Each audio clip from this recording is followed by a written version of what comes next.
अलग अलग लोगों से मालूमात लेते हैं। मी संदेश चव्हाण गोरसेना राष्ट्रीय अध्यक्ष बंजारा स्वातंत्र्य झाल्यापासून आहे। यापूर्वी अनेक वेगवेगळ्या संघटनेच्या माध्यमातून अनेक राजकीय लोकांच्या माध्यमातून हा प्रयत्न झालेला आहे, परंतु आतापर्यंत या बाबतीला यश आलेलं नाही।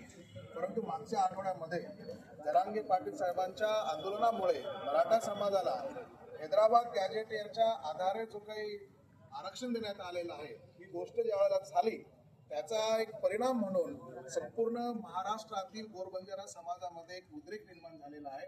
कारण गोरबंजारा समाज हा देखील आंध्र प्रदेशमध्ये असताना हा मुळात आदिवासी आहे आणि तिथे त्यांना त्यावेळेचे जर नोंदी आपण बघितल्या तर हैदराबाद गॅजेटमध्ये गोरबंजारा समाज हा आदिवासी आहे, ट्राईब आहे, याचे उल्लेख त्या ठिकाणी झालेला आहे। तो एक महत्त्वाचा आधार आम्हाला पण त्या आधारावर इथे एसटी प्रवर्गामध्ये जे मूळ एसटी मध्ये आहेत त्यांच्या आरक्षणाला धक्का न लागता एक वेगळी वर्गवारी करून एसटी आरक्षण बंजारा समाजाला मिळावी ही मागणी संपूर्ण महाराष्ट्रामध्ये आता प्रत्येक बंजारा बांधवांच्या मनामध्ये डोक्यामध्ये निर्माण झालेली आहे।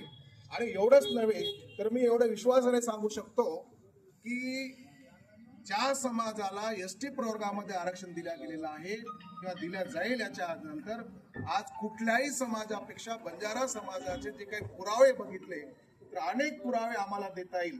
त्यामध्ये सीपी आणि बेरारचा जर आपण बघितलं तर तिथे देखील हा संपूर्ण महाराष्ट्रातील बंजारा समाज एसटी प्रवर्गात होता आणि मुख्यत्वे 1871चा जो गुन्हेगारी जमातीचा कायदा आहे, क्रिमिनल ट्राईब ऍक्ट 1871 पासून 1952 पर्यंत हा समाज ट्राईब मध्ये होता, हे जगजाहीर सगळ्यांना माहित आहे।